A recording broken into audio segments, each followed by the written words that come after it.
네, 오늘 정치권 이슈들은 이상휘 세명대 교수, 조기현 변호사 두 분과 자세히 짚어보겠습니다. 어서 오십시오. 네, 안녕하십니까. 안녕하십니까. 네, 윤석열 대통령이 오늘 오전에 있었던 국무회의에서 이번 한미 정상회담의 의미와 성과에 대해서 얘기를 했습니다. 한미 동맹은 계속 확장되고 양국 국민의 기회가 더욱 커질 것이다 이렇게 강조를 했는데 먼저 교수님 어떻게 들으셨습니까? 제가 기억하기로는 제가 4월 초경으로 기억합니다만 이 자리에서 제가 그런 말씀을 좀 드린 적이 있습니다. 향후에 한미 정상회의에서는 미국의 확장적 제공 이 부분을 좀 구체적으로 또 실효적으로 나타나는 공동문화를 만들어질 것이다. 이렇게 예상을 했습니다만은 그 예상대로 사실상 워싱턴 선언이 나오게 된 겁니다. 네. 상당히 좀 일방적인 부분에서 쌍방향이 됐다는 그런 부분에서 이 핵 공유에 대한 부분들은 해석을 해야 될 필요가 있을 것 같고요. 중요한 것은 이렇습니다. 내가 식당을 한다고 칩시다. 식당을 하고 치는데 제가 만든 음식이 아무리 맛있고 아무리 질 좋은 음식에 가격 경쟁력까지 있다 하더라도 이 식당이 상당한 위협에 노출돼 있거나 안전이 보장이 되지 않다면 그 가게는 문을 닫아야 됩니다. 사실 국가 간의 이익이라는 것은 그 안보에 대한 부분이 먼저 담보가 돼야만이 경제가 활성화될 수 있는 부분이죠. 지금 윤석열 대통령의 한미 정상공동회담이라든가 여러 가지 일련의 외교 정책 이런 것들은 대한민국의 안보적 측면에서 우선적으로 해야 될 일들을 밑바탕, 즉 기본부터 만들어 놔야 되겠다는 그런 반로에서 아마 시작한 것 같습니다. 지금 현재 그 아시아야 될 부분이 가장 중요한 부분은 우리나라의 국방의 가장 기본 정책은 전쟁 억제 정책입니다. 전쟁하지 말자는 주의거든요. 전쟁 억제 정책은 두 가지가 있어야 됩니다. 뭐냐면 우선 힘이 있어야 되고 네. 그다음에 상대국이 우리가 힘이 있음을 인지시켜야 되는 그런 부분이 있습니다. 그래야만이 전쟁을 막을 수가 있고 그걸 토대로 해서 평화를 유지할 수 있다는 겁니다. 우리를 건드리면은 당신네들도 무사하지 못할 것이다. 이런 논리가 되는 겁니다. 그게 정책 억제 정치거든요. 그렇게 뭐 아주 고차원적인 논리는 아닙니다. 그래서 이번 한미 정상회담을 통해서 워싱턴 선언 그 자체가 우리가 가지고 있는 지형적 특성, 즉 북중로로 말미하는 이 핵 확산에 대한 부분들, 이 우려 속에서 우리는 굉장히 고립되어 있는 상황이기 때문에 뭐 일각에서는 블록화에 대해서 우리가 먼저 그렇게 나설 필요가 있지 않느냐, 없을 것이다 이렇게 이야기합니다만은 지금은 신글로벌 전쟁 시대, 글로벌 시대에서는 그런 블록에 써야만이 안보적인 정책에서 담보를 할 수가 있다. 그런 측면에서 한미 이 안보에 대한 공조 방안, 핵 공유에 대한 부분들은 상당히 실익적이고 실효적이고 구체적이다. 그래서 우리는 정책 억제 정책에 대해서 지금까지 좀 흔들려왔던 부분들을 좀 더 공고히 할 수 있는 기본적인 그런 정책 구조가 만들어져 있다. 이렇게 이제 평가를 할 수가 있습니다. 네, 변호사님 어떻게 보십니까? 일단 핵 기반의 새로운 패러다임을 강조하셨는데요. 이게 기존의 해구산과 비교했을 때 과연 새로운 패러다임인가에 대해서 평가는 분명히 갈리고 있고요. 어찌됐든 성과에 대해서는 대통령실이 지금까지 계속 강조해 왔으니까 오늘 자리에서는 국민들께서 좀 듣고 싶은 얘기를 하셨으면 어떻나 하는 생각이 듭니다. 그중에 제일 핵심적인 것은 경제적으로 과연 무슨 실익을 얻었느냐였죠.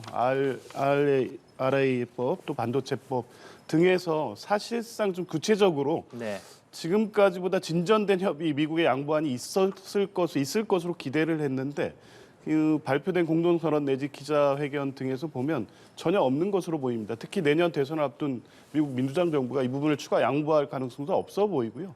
그러면 이제 바이든 대통령이 얘기한 그 상호 이익이 되는 법에서 협력하겠다는 것은 사실 말뿐이지 경제적으로 대단히 아무런 성과가 없는 회담이었다는 건 분명하기 때문에 이런 부분이 왜 그렇게 됐는지 설명을 해주셨으면 어땠을까 싶은 생각이 들고 투자 유치도 뭐 넷플릭스에 대해서는 굳이 뭐 인색 평가를 안 하더라도 MOU라든가 이런 건 구체적으로 이어지기 전까지는 경제적 성과로 단정하기는 어렵습니다.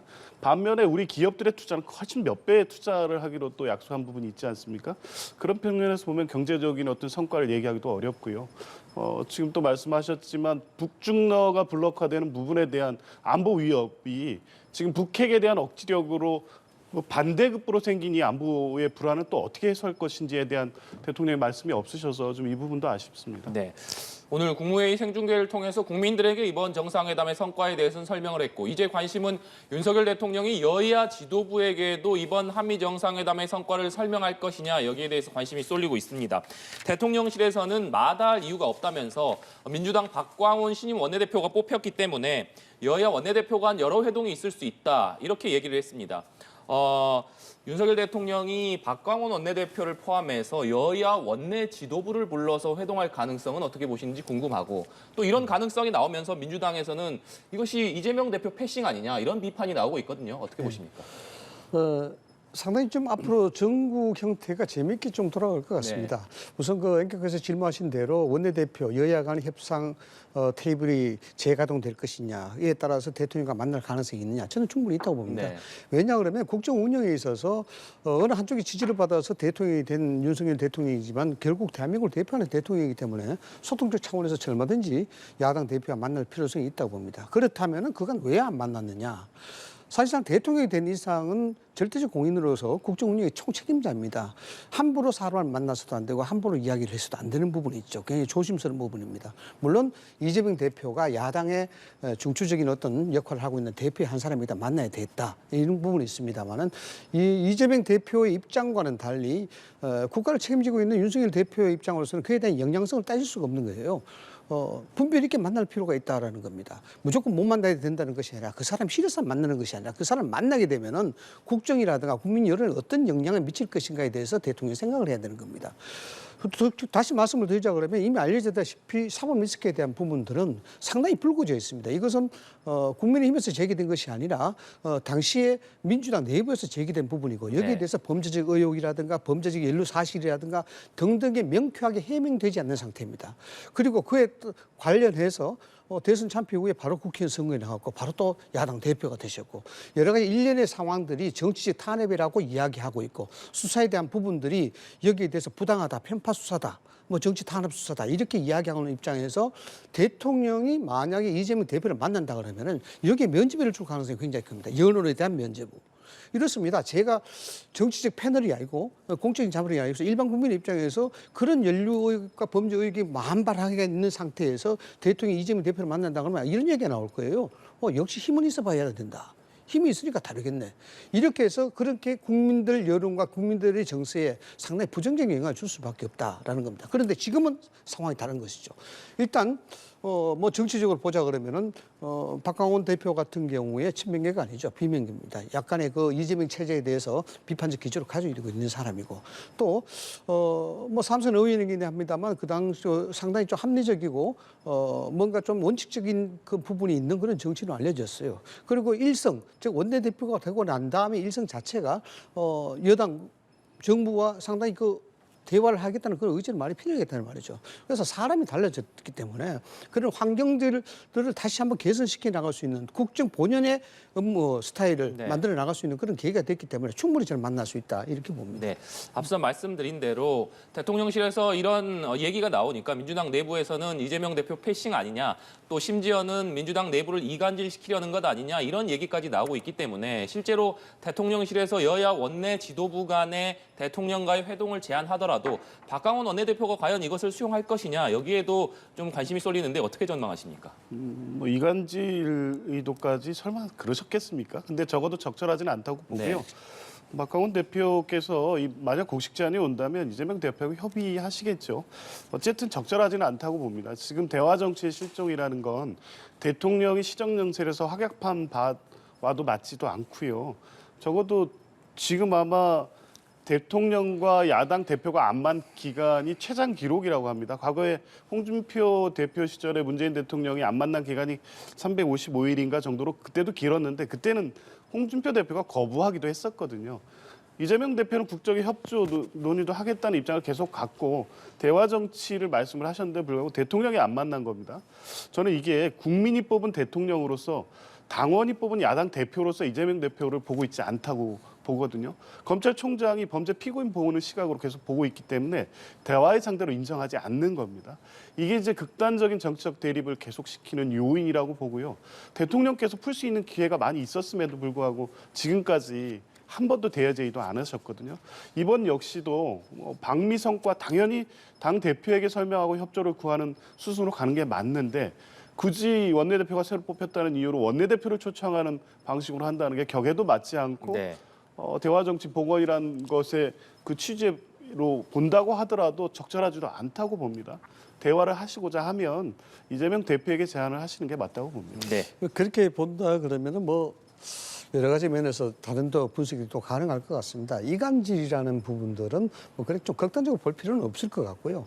제가 조금 전에 말씀을 드렸던 부분들이 다른 표현을 빌어서 말씀을 드리자 그러면은 대통령이 누굴 만나고 어떤 대화하는 것 이 자체는 최소한 정치적 오염이 되지 말아야 된다는 원칙적 기조를 갖고 있습니다. 그런 측면에서 생각을 한다 그러면은 사법 리스크에 대한 부분들이 완전히 해소되지 않는 이재명 대표의 만남은 국민적 정서에 건강한 이익을 주지 않는다라는 겁니다. 즉 정치적 오염을 심화시킬 수 있다는 우려가 있는 겁니다. 그렇기 때문에 이재명 대표와의 만남 자체가 이루어지지 않는 것이고요. 다만 이제 박광훈 대표 같은 경우에 방금 말씀하셨다시피 어느 정권의 대통령이고 국정에 대한 협조, 자유민주 체제에서 양당 구조를 가지고 있는 우리가 야당 협조를 못 받게 되면 국정이 더군다나 거대 야당인데 상당히 어렵다는 것은 누구나 또 직시하고 있는 문제 아니겠습니까? 거기에 대해서 언제든지 대화할 수 있는 그런 부분들이 있고 또 필요성을 느끼고 있는 것이죠. 그런 측면에서 오히려 박광훈 대표 체직이 비명계라는 그런 부분들이 있긴 합니다만 체제가 등장한 것은 국정을 운영하는 용산의 입장으로서는 상당히 좀 좀 이야기를 할 수 있는 이제 뭔가 문을 열 수 있는 그런 단초가 제공되는 그런 기계다 이렇게 생각할 수도 있다는 겁니다. 네, 알겠습니다. 주제를 바꿔서 기시다 후미오 일본 총리가 오는 7일과 8일 한국을 실무 방문할 예정이라고 대통령실에서 조금 전에 밝혔습니다. 이 기간 동안에 한일 정상회담도 열릴 것으로 보이는데 일본 총리의 우리나라 방문 5년 3개월 만이고 한일 간 셔틀 외교의 복원으로 본다면 12년 만입니다. 당초에는 올 여름쯤에 기시다 총리가 방한할 것이다. 윤석열 대통령의 방일에 대한 답방 차원에서 여름쯤에 방한할 것이다. 이런 전망이 많았습니다만 일정을 예상보다 앞당겨서 오는 7일에 기시다 총리가 방한을 결정한 배경 어떻게 봐야겠습니까? 예상과는 달리 빨리 이제 기조가 됐죠. 더군다나 오늘 17일 히로시마에서 열린 G7 회의가 있습니다. 네. 그걸 앞두고 전격적으로 지금 7, 8일에 방문을 하겠다. 이렇게 이야기한 것이죠. 방문 형태는 실무 방문입니다. 실무 방문 형태가 어떤 현안에 대해서 실무적으로 협의하기 위해서 방한한다. 이런 겁니다. 정치적으로 해석한다 그러면 상당히 고무적이라고 봐야 되겠죠. 왜냐 그러면은 먼저 윤석열 대통령이 방위를 통해서 상당히 많은 부분들은 문호를 개방을 해놓는 그런 상태입니다. 여기에 대해서 이전에도 한번 이 자리에서 말씀을 드렸습니다. 다만 일본 쪽에서 이것을 화답하지 않게 되면은 국제사회에서 오히려 비난을 받을 소지가 있다. 그렇기 때문에 이 부분들은 상당히 우리가 실익적이고 구체적으로 상당히 전략적으로 잘한 그런 제스처다. 이렇게 이야기를 한 적이 있습니다. 그래서 G7을 앞둔 상황에서 지금 전격 방문을 한다는 것은 우선 한미 정상회담이 성공적으로 끝났다는 그런 평가에 따른 것이라 봐야 됩니다. 여기에 대해서 핵정보 공유라든가 그를 기반으로 한 경제적 공유 협력 방안 이런 것들을 마무리 짓는 그러니까 여기에 대해서 방점을 찍기 위해서는 일본과의 관계에 있어서 실무적인 부분들을 매듭을 지어야 될 부분들이 있겠죠. 그걸 토대로 해서 G7을 통해서 국제적 사회에 전 세계의 한미일 공조에 대한 블록화 이런 부분들을 확실하게 내세울 수 있는 가능성이 있다. 이렇게 봐야 됩니다. 그렇다 그러면 기시다가 뭘 내놓을 것인가 이런 부분. 이런 것은 뭐 여론을 통해서 짐작이 되고는 있습니다만은 좀 더 진일보한 일본의 태도가 되지 않을까라는 그런 전망이 가능합니다. 물론 일부 언론에서는 김대중 오부치 선언에 대한 그런 진보한 어떤 선언적 내용보다 좀 더 새로운 패러다임의 형태의 사과가 있지 않겠느냐라는 부분도 있겠고, 그다음 강제징용과 관련된 분들을 직접 만나서 위로하는 그런 부분도 있지 않겠냐 보는데 저는 그것까지는 뭐 구체적으로 전망할 수는 없겠습니다만 어쨌든 방일에 대한 윤석열 대통령이 먼저 그렇게 빅장을 열고 들어간 그에 대해서 상응하고 또 국민이 호응할 수 있는 상당히 좀 진척된 그런 메시지라든가 행보 자체가 이번 방일에서 나타날 것이고 그것을 토대로 해서 양쪽 국민들의 이해를 구하고 G7을 통해서 한미일 간의 공조 체제가 완성이 돼가는 그런 부분들을 알리지 않을까라는 그런 생각을 좀 전망을 해볼 수 있습니다. 기시다 총리가 당초 예상보다 일정을 앞당겨서 방한을 하는 만큼 일본이 조금 진일보한 태도를 보이지 않겠느냐 이런 말씀이신데 우리 국민이 기대하는 대로 일본 측의 성의 있는 호응 이번 기시다 총리의 방한 기간에 좀 기대해 볼 수 있겠습니까? 쉽지 않다고 봅니다. 지난 한일 정상회담 이후에 그 일본 언론을 통해서 보도된 일본 관료들의 한일 정상회담 평가 또 뒷얘기 이런 거를 보면 진전된 호응에 대한 전혀 생각이 없다는 부분이 분명히 확인됐거든요. 일정을 굳이 앞당긴 것은 한미 정상회담의 후속 조치에 따라서 G7 한미일 정상회담을 앞두고 한미 정상회담 협의된 내용을 한일 간에 구체화하기 위한 일종의 미국 측 요청의 반영이 있을 것이고요. 아마 그런 것이 주된 것이지 한일 관계에서 어떤 진전된 협의를 위한 뭐 실무 방문이다 이렇게 보기는 어려울 것 같습니다. 또 실무 방문 아닙니까? 일본으로서는 굳이 지난 한일 정상회담 이후에 한국 국민의 정서가 안 좋은 상황에서 지금 이렇게 급하게 서둘 이유가 없었는데도 불구하고 갑작스럽게 일정을 당겨서 온 거는 한미 정상회담에 따른 후속 조치 논의가 주가 되지 않을까 싶고요. 그렇다면 당연히 우리 국민들이 기대하는 어떤 전향된 입장이 나올 것 같지는 않습니다. 더 이제 그런 측면에서 우려되는 것이 핵정보 공유라든가 지소미아를 뛰어넘는 군사정보 교류와 관련된 내용들이 한미 정상에서 논의가 됐고 이게 한일 정상회담의 의제로 또 간다고 하면 실제 우리가 우려하는 한미일 동맹 체제의 어떤 기본을 만들기 위한 논의를 한일 정상회담, 한미일 정상회담으로 지금 연결시켜가는 게 아닌가 싶고요. 어쨌든 일본과는 동맹이 아닌 것이 분명한데 한미일 협력 동맹 체제로 가는 과정에서 한일 관계를 그런 방식으로 끌고 간다는 건 우리나라의 국익에 부합하지 않을 우려가 있다는 비판들이 굉장히 많지 않습니까?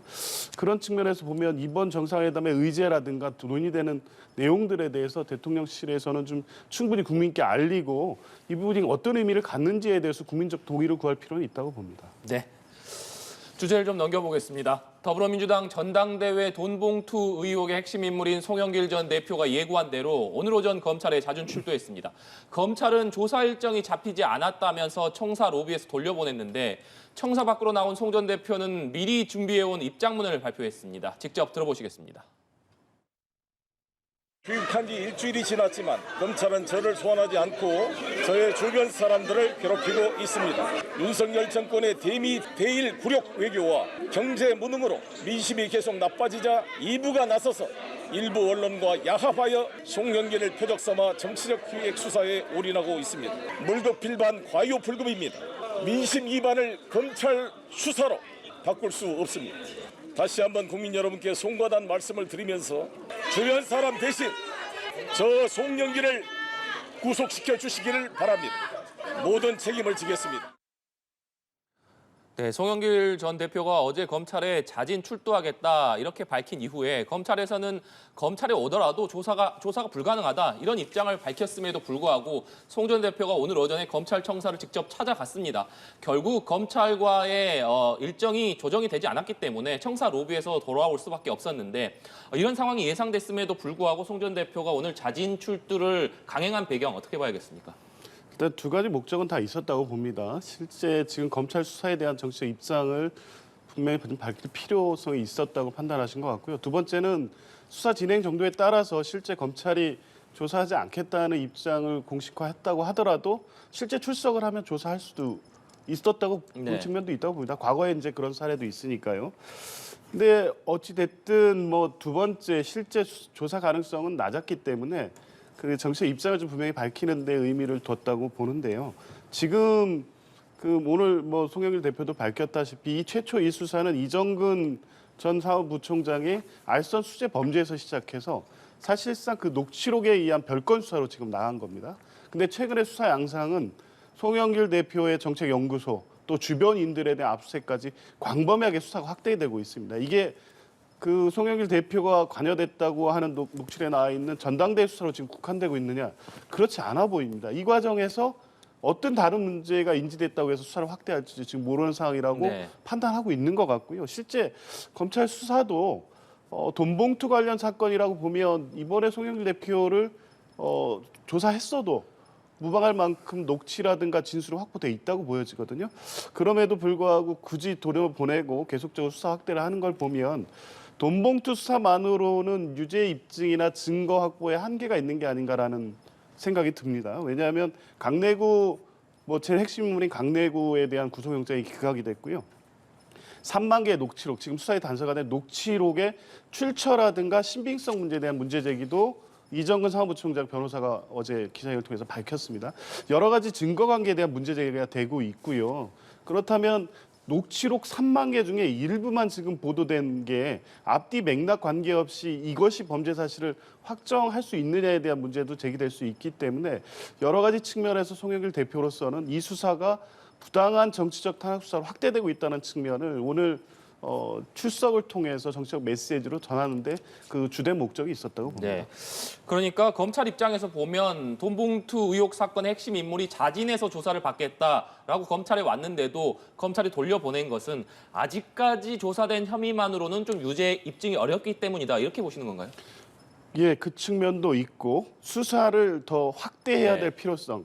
그러니까 이 수사를 단순하게 지금 녹취록에 나와 있는 정도의 돈봉투 관련된 정당법 위반 수수로 국한하지 않고 송영길 대표 주변에 뭐 후원회라든가 정치자금 관련 인사들의 어떤 불법 정치자금 문제를 수사를 확대하려는 게 아닌가라는 의혹을 제기할 수 있는 거죠. 네. 앞서 변호사님께서 말씀해 주셨지만 송영길 전 대표가 오늘 검찰에 출석한 것은 검찰 조사를 받기 위한 목적보다는 그 앞에서 있었던 어떤 정치적인 입장문 발표에 있었던 거 아니냐라고 해석을 해주셨는데 송 전 대표가 이 윤석열 정부가 민심이 나빠지니까 정치적 기회 수사를 하고 있다 이런 입장문을 밝히지 않았습니까? 이 입장문 발표에 대해서는 어떻게 들으셨는지 또 앞서 변호사님께도 여쭤봤지만 검찰이 조사를 받겠다고 왔는데 그럼에도 불구하고 돌려보낸 배경 이건 또 어떻게 봐야겠습니까? 우리 조계현 변호사님도 법조인이시기 때문에 글쎄요, 뭐 제가 어떤 말씀을 드려야 될지 모르겠습니다만 이 하나 세세히 좀 살펴볼 필요가 있습니다. 우선 뭐 별건 수사에 대한 부분인데 뭐 그렇게 따지게 되면 별건 수사를 볼 수가 있겠죠. 또 그렇게 또 따지게 되면은 애당초 이정근 사무부총장이 죄를 짓지 말아야 되는 겁니다. 그렇지 않겠습니까? 그래서 이 부분들은 분명히 인지 수사고 여기에 대해서 연관성이 있기 때문에 수사를 하는 것이다. 이렇게 봐야 되는 것이고요. 그다음에 검찰의 조사, 수사 일정과는 관계없이 지금 송영길 전 대표가 검찰청에 가서 기자회견을 하고 억울하다. 먹고 사는 문제 연구소에 돈을 한 푼도 뭐 유용한 적 없다. 그게 연루된 적이 없다. 이렇게 이제 기자회견까지 하는데 이건 역설적으로 이야기하면은 앞으로 이런 먹고 사는 문제 연구소에 연루됐다 하더라도 나는 부정할 것이다. 그렇게 정치적으로 메시지를 던지는 겁니다. 그래서 쉽게 가장 일반적으로 이야기하자면 이렇습니다. 검찰이 피의자를 날짜를 정해서 출두할 때는 그만큼 증거에 입각해서 여러 가지 조사할 문항을 다 정리해놓고 소위 말하자 그러면 추궁할 자세가 되어 있어야 부르는 겁니다. 추궁 아니겠습니까? 그런데 갑자기 와서 불러서 그냥 조사를 시켜야 된다? 그렇다 그러면 피해자가 일방적인 이야기만 듣게 되는 것이고 검찰이 이 범죄적 혐의라든가 연루 가능성이라든가 등등에 대한 사실 규명에 대한 여러 가지 구체적인 질문 자체도 수사 자체도 정빙 자체도 만들어지지 않는 상태에서 이야기하게 되는 겁니다. 그건 있을 수가 없는 거죠. 뭐 과거 사례를 이야기하는데 과거 사례가 아마 뭐 안희정 전 지사에 대한 건 같은데요.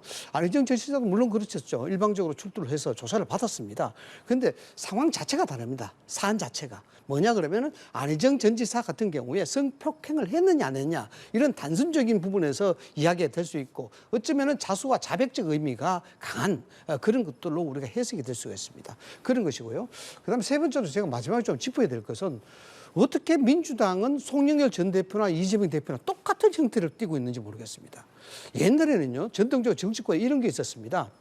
도덕적인 게 있었죠. 부패 연루의 혐의가 있다든가 도덕적으로 문란한 어떤 혐의가 있으면은 일단적으로 그에 대해서 뭐 결백을 주장하거나 이런 것이 있었습니다만 수세적이고 방어적이고 반성적이고 성찰적 모드로 갔습니다. 그런데 이재명 대표가 당대표가 난 다음에는 뭐 대장동 등등에 있어서 여기에 대해서는 거의 적반하장격이에요. 여기에 대해서 물론 구체적 혐의가 없다 하더라도 절대적 공인에 대해서 국민에게 미안하게 해야 되는 겁니다. 이것이 정치적 표적으로 이야기 나온 것이 아니고 이미 공론화되어 가서 범죄적 사실이 나왔는 것이기 때문에 그럼에도 불구하고 지금 이재명 대표나 송영길 전 대표는 똑같이 한결같이 이야기하는 것이 이것이 뭐라? 정치적 탄압이다. 앞으로 이것이 수사가 어떤 형태로 나갈지 모른다. 그래서 이것을 자꾸 범죄적 혐의를 가지고 정치 탄압을 자꾸 이야기하는 그 자체. 이거는 새로운 우리 정치 질서의 새로운 어떤 패턴으로 지금 등장하는 것 같아서 상당히 좀 곤혹스럽지 않느냐. 이게 과연 선량으로 뽑힌 정치적 지도자라는 사람들이 그런 혐의가 있고 연루에 대한 소문이 있으면 우선 국민들한테 미안하다 먼저 이야기해야죠. 사과를 하고 문란을 일으켜서 죄송하다. 이후에 어떻게 됐든 간에 이런 것이 먼저 하는 태도를 보여야 되는 것인데 여기에 팬덤에 의지해서 군중들을 몰고 지지자들을 몰고 그 앞에 가서 여기에 대해서 기획적인 수사다. 이렇게 이야기한다 그러면 글쎄요. 과연 일반 대중들, 일반 국민들이 이걸 용납해 줄까? 그렇다 그러면 결국 사각의 아주 좁은 공간에서 정치를 하는 그런 형태밖에 되지 않습니다. 네, 알겠습니다. 국민의힘 얘기로 넘어가 보도록 하겠습니다. 이진복 대통령실 정무수석이 태영호 최고위원에게 총선 공천을 거론하면서 한일 관계 옹호 발언을 요청했다. 이런 녹취록이 공개가 됐습니다. 이진복 수석과 태영호 최고위원은 즉각 부인했지만 이 문제를 놓고 파장이 좀 커지고 있는 모습인데 먼저 교수님께서는 어떻게 보시고 계십니까? 일단 뭐 어딜 가나 녹취록이 좀 문제네요. 네. 녹취록이 저는 이제 뉴스를 보고 깜짝 놀랐습니다. 난 태영호 의원이 녹취를 한 줄 알고 뉴스를 좀 잘못 오독을 했었는데 이 녹취록에 대한 부분은 그렇습니다. 당시의 상황 그리고 사람과의 관계 그리고 그의 말하는 어떤 분위기 등등을 종합을 해서 그 녹취록에 대한 진위 여부를 이야기하는 겁니다. 물론 범죄적으로 돈을 받았다 안 받았다라든가 범죄적 사실 있다 없다에 명쾌하게 떨어지는 이야기가 녹취록이 나왔을 경우에는 다릅니다. 그런데 이것은 여러 가지 상황을 설명하기 위해서 애들로 한 것이다 이렇게 봐야 될 것 같습니다. 그것이 첫 번째고 그다음 두 번째는 이진복 정무수석은 용산의 정무수석이기 전에 국회의원이었습니다. 여러 가지 편하게 이야기할 수 있는 그런 사이들이 의원 간에 여러 가지 유대관계와 연대관계가 형성이 되어 있다고 봐야 되겠죠. 그래서 사실인지 아닌지는 뭐 본인들만이 알고 나중에 밝혀질 수 있을지는 모르겠습니다만은 그런 측면에서 가볍게 얘기하는 그런 사안 자체가 이것이 어떤 형태로 녹취가 되는지는 저는 모르겠습니다만 이것이 대통령실의 공천 개입이다 이렇게까지 몰고 가는 것은 뭐 일종의 해프닝을 너무 큰 어떤 형사적 문제로 몰고 가는 그런 것이 아닌가라는 생각에서 좀 씁쓸하다 이렇게 좀 말씀을 드릴 수가 있습니다. 네, 일종의 해프닝을 너무 큰 사건으로 몰고 가는 것 아니냐 이런 말씀이셨는데 변호사님께서는 어떻게 보십니까? 글쎄요, 이게 해프닝으로 그칠 문제라고 볼 수 있을까요? 굉장히 좀 중대한 사건이라고 보고요.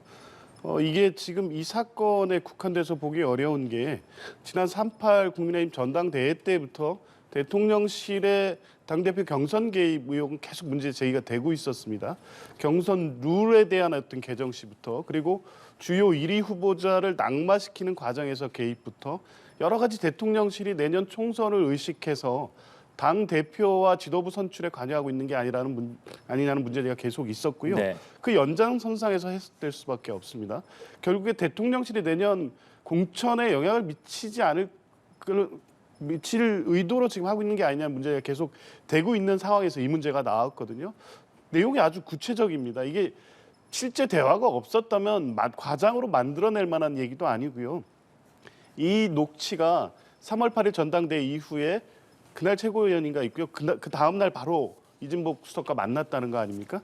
근데 이 시점에 지금 해명하면서 그 전날 최고위원, 여당의 최고위원 되신 분이 공천 걱정을 하실 일이 있겠습니까? 상식적으로 말이 안 되지 않습니까?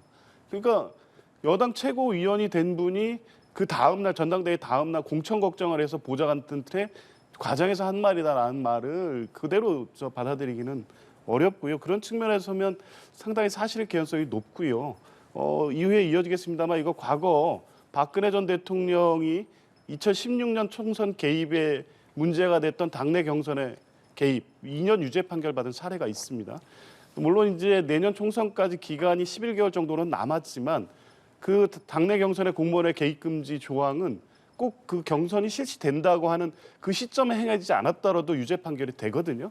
그러면 이 행위가 실제 공천권에 영향을 미칠 여러 가지 기획과 구체적인 행위가 있었다고 한다면 중대한 불법이고요.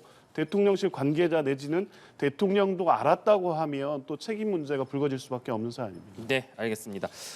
마지막으로 더불어민주당 박광훈 신임 원내대표가 취임 인사를 위해서 국민의힘 윤재옥 원내대표를 예방을 했습니다. 5월 임시국회가 막을 올렸기 때문에 지금 여야 간 쟁점 법안을 놓고 이견이 팽팽한 상황에서 과연 여야 원내대표가 합의점을 찾을 수 있을 것이냐. 특히나 간호법 제정안이나 전세사기 대책 특별법 등을 놓고서는 아직까지도 이견을 좁히지 못하고 있는데 어떻게 좀 전망하십니까? 정치적으로 의미를 달리해서 본다 그러면 이렇습니다. 첫 단추가 참 잘 꿰어져야 되는 입장 아니겠습니까? 여당의 입장 그리고 윤석열 정부 입장으로서는 야당과 소통하는 모습을 네. 보여줄 필요가 있는 것이죠. 국민들도 그걸 원하고 있고. 그다음에 야당의 박광훈 대표 측의 입장을 본다 그러면은 정부와 소통하면서 민생정당, 경제정당으로서 거듭날 수 있는 토대를 만들어야 된다는 그런 책임이 있습니다. 그 점에서 첫 단추가 중요하다는 것이죠. 그러면은 그 첫 단추가 뭐가 될 것이냐. 그래서 충돌보다는 합의를 개선을 요구하는 그런 쪽이 많다. 그것을 관철시키는 것이 상호 유리한 그런 국민이 될 수가 있다라고 봅니다. 그럼 간호법과 전세사기법을 본다 그러면은 두 법 다가 굉장히 초미의 관심사고 예민한 법이죠. 네. 간호법은 여기에 이해적 관계가 굉장히 많고 사실상 민주당에서도 이것을 밀어붙이게 되면은 정쟁에 대한 심한 우려가 더욱더 커질 수밖에 없는 그런 사안이 됩니다. 여기에 대한 책임들도 또 자칫하면은 짊어질 수 있는 그런 부분들이 있고요. 반면에 이 전세사기법이라는 특별법이라는 것은 양쪽이 다 이해가 상충될 수 있는 맞아떨어지는 그런 어떤 관련된 사회적 이슈법이라고 볼 네. 수가 있겠죠. 그래서 저는 뭐 예단하기가 좀 힘듭니다만은 일단 전세사기법이나 이 민생과 관련된 국민적으로 공통적으로 이해되고 여기에 시급하다고 인정되는 법부터 야당과 여당 대표가 만나서 여기에 합의하는 그런 모습을 보이는 것이 양당의 정치적 이익에 대해서도 또는 국민을 위해서도 상당히 좋은 출발로 보여주는 것이다. 이것이 궁극적으로 총선에 대한 전략을 양당 간 비교를 한다 그러면은 서로 손해나는 저는 전략들은 아니다 이렇게 봅니다. 네, 변호사님. 그 언론 분석에 의하면 일단 이 원내대표 두 분 간 또 원내수석 부대표 간 개인적인 여러 가지 뭐 인연이라든가 네. 이런 배경들을 볼 때 대화가 가능한 뭐 분들인 건 분명해 보이고요. 이제 그런 측면에서 보면 여러 가지 쟁점이 되거나 갈등이 문제가 된 어떤 법안들에 대해서 합리적 대화는 충분히 가능해 보입니다. 근데 전제가 하나 있습니다. 이렇게 지금 간호법은 이미 통과된 법이고요. 대통령 거부권 행사 여부에 대해서 지금 여당 지도부가 어떻게 할지를 지금 고민하고 있는 거 아니겠습니까? 근데 결국에 이 모든 법안을 대통령실의 어떤 의견을 물어서 끌어가려는 태도를 여당이 놓지 못한다면 네. 결국에 대화는 하더라도 궁극적으로 갈등을 해소할 수 없는 원내 관계가 계속될 수밖에 없기 때문에 이런 부분에서 뭐 국민의힘 원내대표께서 제 야당 박광한 대표와의 대화를 위해서는 스스로 어느 정도 결정하고 판단할 수 있는 권한을 갖고 하셨으면 좋겠고요. 전세 사기 대책법 같은 경우는 정법 법안으로 나와 있지만 결국에 사기 피해자들 어떻게 구제할 것이냐의 문제이기 때문에요. 충분히 대화가 가능한 범위라고 봅니다. 네, 알겠습니다. 오늘 말씀은 여기까지 듣도록 하겠습니다. 지금까지 이상희 세명대 교수, 조기원 변호사와 얘기 나눠봤습니다. 오늘 말씀 고맙습니다.